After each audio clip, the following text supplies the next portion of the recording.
What is up, YouTube? Welcome back to Work Knife Balance. I'm a little late on this. I wanted to get this out in the month of April near the end, but I'm recording this now on Cinco de Mayo. Probably post this here in a couple days. But yeah, these are we're going to be going over the top carries I had for the month of April. If you haven't already, feel free to subscribe to our channel.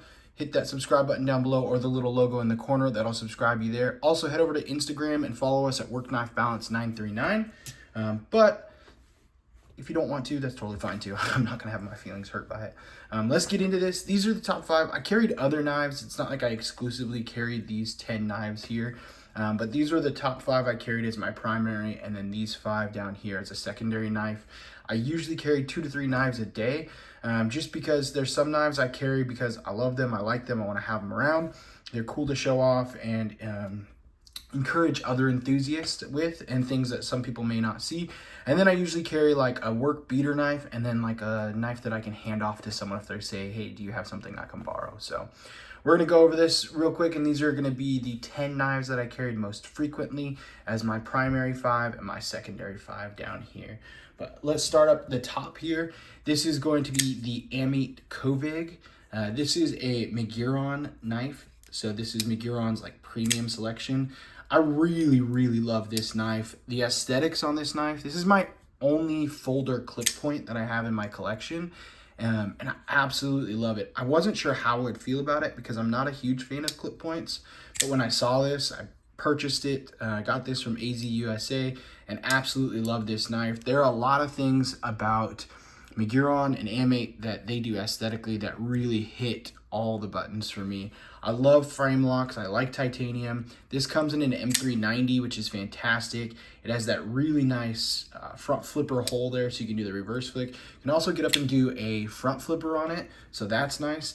And then I'm not the best, but I have handed it off to people who can get in there with their thumb and use that hole for a front thumb flick there too. So this is really cool. The milling pattern on this is fantastic. It has a carbon fiber inlay. There's a lot of things about this knife that just really hit the mark for me, like I said. So this one I carry a lot of times, and this is one that I usually carry and show people like, hey, yeah, here, check this out. This is a sweet knife.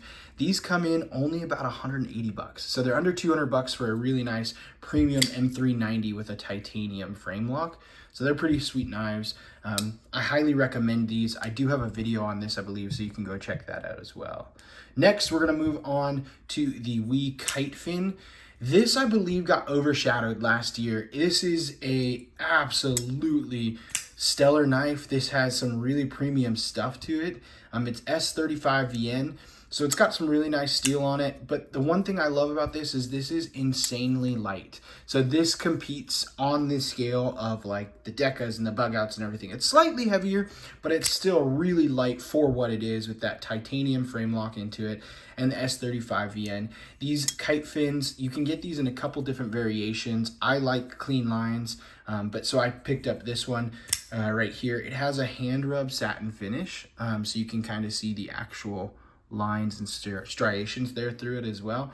But this is a fantastic knife. Sits on ball bearings. It is incredibly thin, incredibly light. This one is one that I show people a lot of times because if you don't like access locks or button locks and you want something, this is an incredible lightweight, really good ergos, really good size for an EDC. And so that's why this one often you will see in my pocket with a couple premium things like that deep pocket carry clip right there, which is the titanium carry clip, but it does have that milled, those speed holes, and then it has the anodized tiger stripe pattern there. So it is ambidextrous on that, so that's something that's really cool and a lot of people like because not every knife is ambidextrous. So you can carry this one like I do in my right pocket, or you can flip it over and carry it on the left side too. Next is the Devo Stout.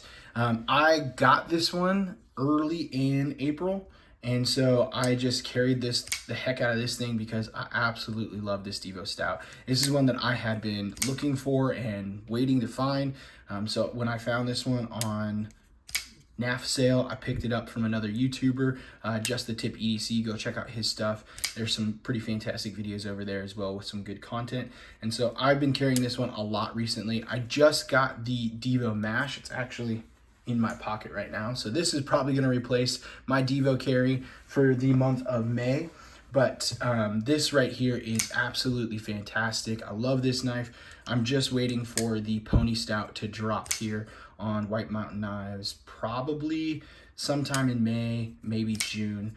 And then I'll probably pick up one of those because I absolutely love this knife. But all too often people want to mess around with it, and I don't want to hand this one to them because a lot of people don't know how much I appreciate my knives, but I can hand off a $75 Pony Stout any day. So yeah, so I absolutely love this Devo Stout. I don't think you can pick these up right now. If you can, they're always on the secondary market like I got mine. So really cool thing about this one is it does have the Zerkatai backspacer, which I really liked on that as well. So very fidgety, very nice knife with amazing action and always perfect detent coming from Devo. So that's something I really loved. Next is probably one of my favorite knives, and it fools a lot of people.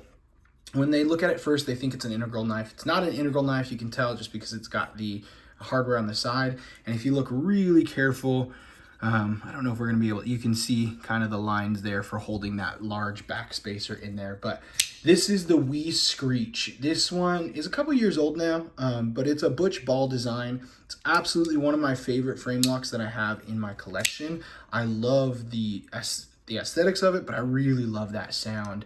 This comes out with authority, and you can just hear it every time it snaps. So this knife I carry quite frequently. This is what I call like my apocalypse knife. I don't have a hinderer in my collection, but I would love to get one day. A hinderer would also fall in that category of my apocalypse knife. It has amazing ergos, fits really well, and this thing just looks like it's built like a tank. Because of the extra high backspacer, the way this comes together, it's super solid, looks like one piece of metal essentially. I feel like this would last through the apocalypse very easy. You've got a really good reverse grip and front grip on it. Really nice thumb ramp right there with some jimping on it so you can actually press into it. Just a fantastic knife. So this one goes in my carry quite frequently just because of how much I love this knife. I've had it for a while now, and so yeah, this Wii Screech is definitely one of my favorites and will probably never leave my collection. It's nothing fancy. It's not like a limited edition or anything, but I just absolutely love it. And I really like when Wii does the tiger stripe pattern as they go through that. Same anodization that they have on this clip right here. You just get a full view of it on the scales for this Wii Screech here. So I really love that one right there. Next was the Tuya Knives Skeleton Blades Kaladin. This one, when it came in, was, if you haven't seen my video, I had so much excitement, and it still has just probably the best action. Up there in top 3 in my collection. It is absolutely fantastic. I carry this one 2-3 times a week and show it off to people. This one is what I consider like my regal knife. Has almost like a spear tip to it, but it's a drop point. And it just has amazing action the way it comes together. Super smooth, super easy. It's a very quiet knife too, which I like about it. And it's so, I mean, this knife is nearly perfect for what I want in an EDC. I'm always going to look at different blade styles and stuff, but everything about this one to me when I got it screamed like, yes, this is what I need. The weight is a really good weight. Sometimes you want a little bit heavier of a knife. It's S90V, so that gives you a little bit more premium steel in there, which is nice as well. And then it just looks fantastic. This is a knife that people see and they realize this is a really nice knife, even if they don't know knives. It does have the milled pocket clip. It is not ambidextrous, so it's only on the one side, but that's okay because I'm right-handed, and so I'll carry it on my right side. Really good jimping on the back. Go ahead and check out the video for this one that we got posted when it came in. Absolutely fantastic knife. Highly recommend them. I don't think you can get them anymore. I will do my best to try and link as many links to these knives as I can, but some of them I think are going to be unavailable. I think you can't get this. I don't think you can get these, but they're a cheap little knife anyways. So yeah, and I'm not sure about this one. I think you can still get this Kuby. Not that it's anything fancy, but yeah. So I will do what I can to link as many of these out there for y'all, so if you want to check them out. Next is this Riot. So this is a Riot Peacock. I really was surprised by this knife when I got it. So this came in with the Devo Stout from Nathan over at Just the Tip EDC. He sent this one in over for me as well just to check out, and I absolutely loved it. Ended up buying a second pink one for my wife, and then we did a backspacer swap so we can have those as well, which was kind of cool. But it's a very fidgety, really nice, easy knife. They do come a little stiff, so I had to work in hers, and this one Nathan had already worked in, which is really nice and kind of tuned it up. But as you can see, for I want to say these are $30, it is absolutely fantastic, really great action, solid knife. It does have only the right side carry, so it's not ambidextrous on there, but it really carries well in how it is. I usually carry this in my back left pocket, so the blade is sitting up against the seam of my pants so it doesn't open up in my pocket there. So yeah, absolutely fantastic knife. Highly recommend this, especially if you're looking for a budget beater. This hits that category. We do have a video on these as well with links over there, but I'll try and put them on this video as well. So this comes in at 9CR18 MOV, so it is a budget knife, budget steel. This is not G10. I want to say it's FRN. Something like that. It'll be down below. But yeah, so it is very lightweight but incredibly durable. You can see as you're coming through here, because that backspacer comes up so high, there's really no play in it. You have a really good stable knife as you're holding it too. And then the ergos on this are fantastic with solid jimping. Look at how deep that is right there. That is just amazing action for a $30 knife with really good ergos and fantastic jimping in there. I have no complaints after getting it worked in. Getting it and having to work it in was a little challenging, but after getting it worked in, this thing is fantastic. Next, we're going to move on to the Migiron. And so this is the Migiron Kagos. And you can see that action right there. For the price point, there is absolutely nothing better out there. Migiron is doing some amazing things for the price point and putting some awesome stuff. This front flipper is a little bit harder now that I flipped I used to hold my hand on that clip right there on this side because it is an ambidextrous, but I flipped it over so I could left carry this one, and it makes it a little bit harder to front flip, but you can still easily get in there for both a reverse flick and a thumb flick on those thumb studs there. So that is fantastic. Migiron has a couple different variations of this. He does have a premium variation as well, with which kind of matches the M8 over there. It has a titanium and M390, and so I went ahead and picked this one up as well. This one is a frame lock versus the liner lock on the like $60 knife version. This is a $180 knife version right here. I loved this one so much, I went and picked this one up. I haven't been carrying this one as much. Obviously, you can see there's a little bit of residue from opening some boxes and stuff, but that's just because I've been carrying that one more frequently than this guy. But this one has been in my rotation for the beginning part of May so far, so you'll probably see a video on this one coming up soon. But yeah, these Migiron knives, this Pagos is absolutely fantastic. I really like the fuller, the way this blade comes together is just really nice. It's not a blade that I see in my collection a lot. Similar to the clip point, I don't have a lot of these blade styles here. I do lots of drop points, some Warnies, some sheep's foot, Tontos, reverse Tontos, but I don't get a lot of clip points, and I forget what this blade shape is called here.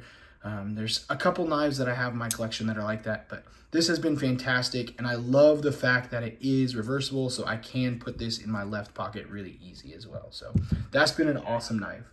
Next, we're going to move on to the Land 911. This is a really solid knife. I really love this. This is sitting on 12C27 steel, so it's nothing fancy by any means, but this has been an absolutely solid beater knife. I had a 910, which is essentially a budget version of a Sebenza. That's what it looks like. It is not a Sebenza. It's not made by Chris Reeves or anything, but is a budget version of Sebenza in a frame lock. This is a liner lock, as you can see there, but it has absolutely amazing action for what it is. It is sitting on washers, or sorry, it is sitting on ball bearings, not washers, so you get a little bit better action in there. It has a really nice detent for the price. I want to say these come in at around 25 bucks, so I'll try and put a link to this. I do love the fact that it is ambidextrous as well, so this does become one of my left carry knives, which is really nice there. Sits on some pillars on the back here, and then you do have a standout pillar for a lanyard in there, which is a color, which is nice. It matches the thumb stud color there. So these land knives are kind of hard to come by. They're not because they're fancy, just because they don't make a ton of them, I don't think, and so there's not a lot of them available always. Let's see. This is the 910 that I was talking about. So I broke the tip on this one and I took it into AZ USA and they ended up helping me round this off to like a little bit of sheep's foot. So this blade actually used to look like that blade right there. And then we had it modified to that sheep's foot there when I snapped the tip off on it. Same thing, this is gonna be more of a budget steel. This is the 12C27, but I absolutely loved these land knives because they are so cheap. I can hand this off and not worry about it at all. So really love this, it's a fantastic knife. Flipped it over to that left carry. Like I said, this is a great another budget beater that I'll try and put a link in there before. So this is one of my newest budget knives, and I've absolutely loved this thing. This was a gift a while ago. We just posted a video on this little Kuby Campe here. This is a fantastic knife. D2 steel, G10, has a little glass breaker on the end there. This is a small little chubby knife, but I love a lot of things about it. Has been fantastic to have. Kind of turned me back on to Tanto blades. Haven't been the biggest fan of them recently, just because my style has changed. My preferences and opinions and aesthetics have changed. But this was gifted to me, and I absolutely love this. I highly recommend it. We do have another video that we'll be posting soon that kind of highlights this again. So I'm really loving this Kuby knife. This has been one of my favorite knives that I've gotten from Kuby, because it hits a lot of those secondary pocket things. So if I need this knife for that second or third knife, it's an easy go-to, has great action, as you can see there. I am just barely coming through and flipping that. I'm not even really touching it, and it just whips right out. So the action on this is fantastic, and I love the size. It is so small, fits in my pocket easily, and I can hand it off to anyone and it works well. It's not something that is gonna freak someone out because it is so small. I can whip this out at work and nobody has a second guess or think out. Sometimes when you take something like even this or this out, they think that like, oh, why do you have such a big knife? Well, those aren't really big knives, they just look aggressive. This doesn't look aggressive. It's very approachable from anyone's angle or anything like that. And it has great ergos, really nice holding points, really no hot spots or anything on that. So I love that one. And last but not least is going to be, I can't go a month without carrying some sort of Kunwu knife. So this last month we have been carrying this Kuby Mini Tau quite a bit. This has been in that fifth pocket on my right side. I used to put guitar picks there. Now I put little baby knives like this. This is essentially a keychain knife, and I love it because it's got a lot of premium things for a tiny knife. This sits on a titanium, so this is a titanium titanium frame lock, but it is M390 steel. So this has the same steel as this guy right over here. These come in at about $200. Sorry, this last one right here is about 50 bucks, 20 bucks, 60 bucks, 30 bucks. Yeah. So like I said, I'll try and put as many links down below. This comes in at about $200. So it is definitely a premium secondary small knife that you can put in there. But if you've got the extra money, you want to get one of these, I highly recommend them. They're not like your perfect EDC or anything. This wouldn't be my first knife, but for a second knife, I absolutely love it. The jimping on the backspacer here, the little lanyard area right here for in the backspacer that you can put in, which I haven't because I'm not a big lanyard guy, but for a knife this small, it makes sense and I would do it. Yeah, ergos for a small knife are really good. It only fits on those 3 fingers because it's so small, so there's nothing right here for my pinky, but it fits well, and because it's so small, it fits in my hand for a lot of really close contact work and easy to do that.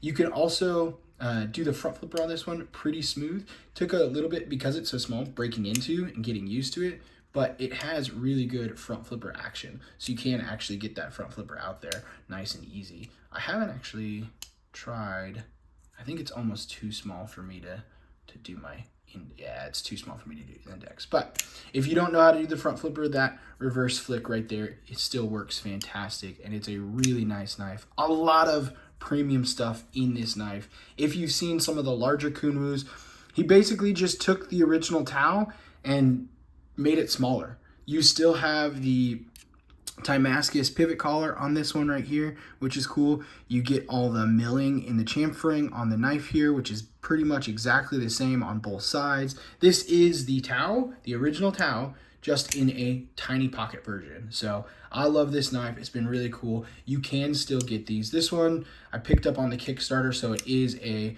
first production. This is number 40 of 400. So, but fantastic knife.